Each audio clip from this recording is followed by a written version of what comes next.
Hey everyone, today we're going to look at how to graph data in sheets. This is an important skill in environmental science. We're going to use it all year long in all the data that we look at. So we're going to start off looking at our data in environmental science assignment. One of our goals for you guys at the end of this assignment is to be able to create graphs to communicate data to other people and to help facilitate decision making. So we're going to walk through a couple of examples, so in a series of videos. So in order to follow along, I'm going to ask you to open up the link that I have shared with this source data. It's going to be very helpful for you to actually do the graphs as I show you how to do the graphs. Feel free to pause the video when needed. So in this video, we're going to talk about line graphs. So with line graphs, we are ideally showing a continuous change over a period of time. So the first thing we want to consider is our data and what variables are included in our data set. So we are going to be looking at this natural disaster event data. And just to kind of look through it really quickly, we can see that this is some sort of all natural disasters here. I just highlighted the top, that first row there, and I turned on the filter so that I can sort things. I really like sorting things in sheets. So I can sort it, and you can see down here that I could look at just droughts or just earthquakes or extreme temperature, extreme weather, flood, any of those kinds of things down here. So let's say I just want to look at droughts. So I click clear here to uncheck all of these options, and I'm only going to look at the data on droughts.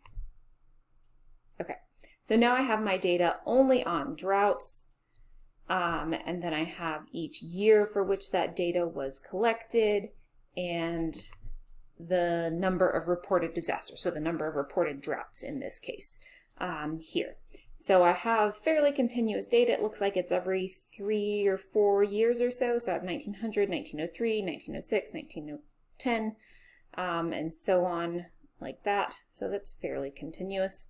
And so what am I gonna try and tell people with my data? And so maybe I want to look and see how droughts have changed over time. Like, are there more droughts as time has gone on? Are there less droughts as time has gone on? Was there like some weird point in time where there was a peak or something? Has it all stayed the same more or less? So, so that would be a good question that I could answer with this data set, because I have my variables here are years and number of droughts. So I could reasonably answer that question with this data that I have available.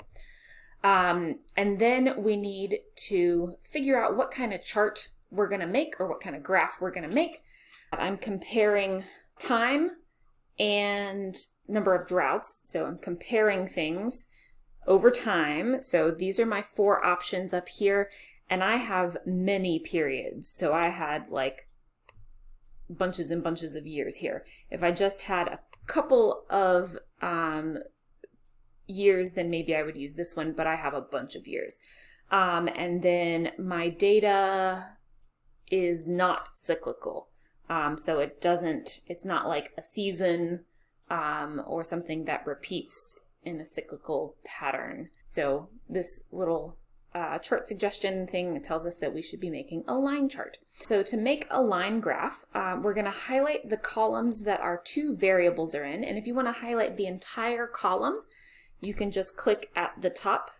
And if you want to highlight 2 columns at one time, you can hold down your control key if you're using a PC, or your command key if you're using a Mac, and that'll highlight both columns. You can also get this done by holding down the shift key and pressing the over arrow to the right. We highlighted all of our data, so we can see that we highlighted all of our data. And then we want to insert a chart, so you can either go over here to this little chart icon, or you can go up here to insert chart.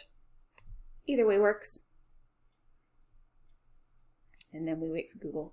And Google actually picked the correct kind of graph for us. Sometimes it does not do a good job at picking the correct kind of graph. And so we can look and see what our data is like, if there's any trends. But we also want to make sure that this graph is accurately allowing people to interpret the data. So Google Sheets is not really good at creating titles, and it just kind of sticks whatever your title of your column is over here on the y-axis. So when we're making a line graph, we want to double check, especially if we're looking at a change over time, that our year or our time, whatever that is on the x-axis, the horizontal axis, and that our data that we're recording is on the y-axis. So this is our dependent variable on the y-axis and our independent variable on the x-axis. Okay, so we're going to go over here to customize, because like we said, it's not a great graph title. So if we want to go to chart axes and titles, we can pick chart title here, and we can look. So specifically, we're looking at droughts. Drought occurrences over time. I'm a terrible speller. Occurrences over time. And you could even, if you wanted to put the specific years, 1900 to, what's our end date here? 2019. And that's a very specific descriptive graph title. It tells us exactly what data we're looking at.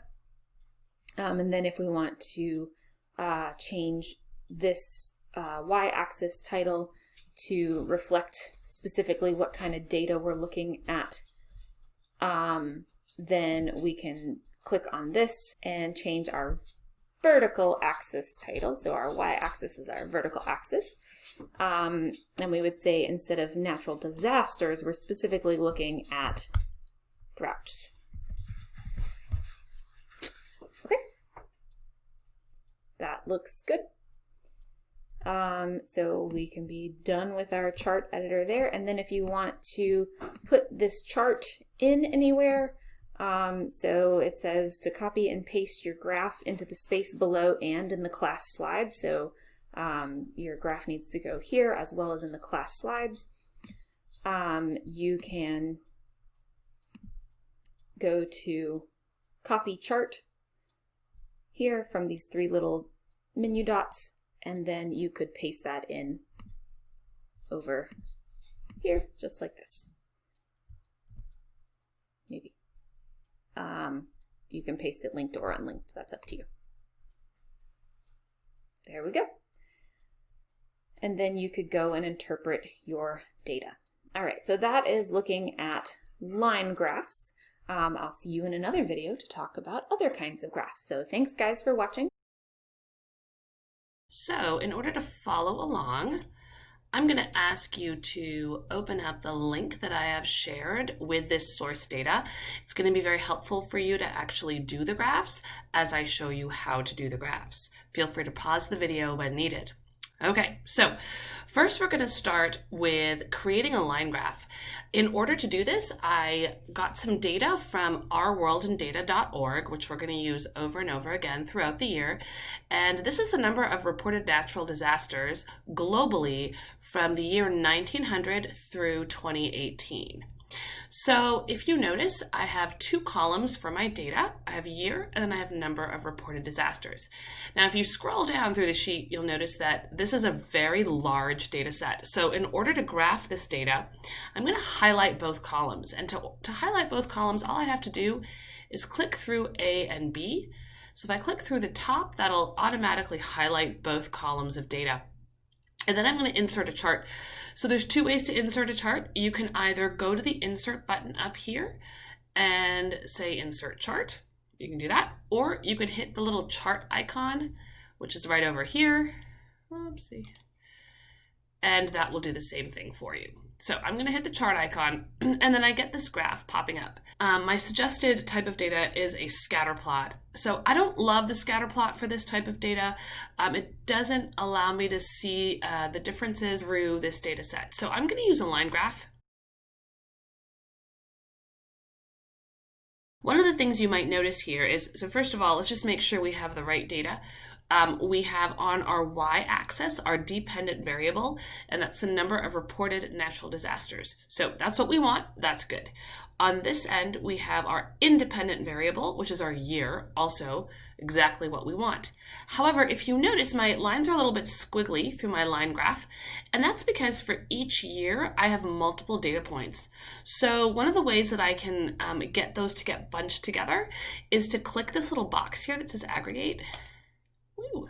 And then I have a lovely smooth line graph.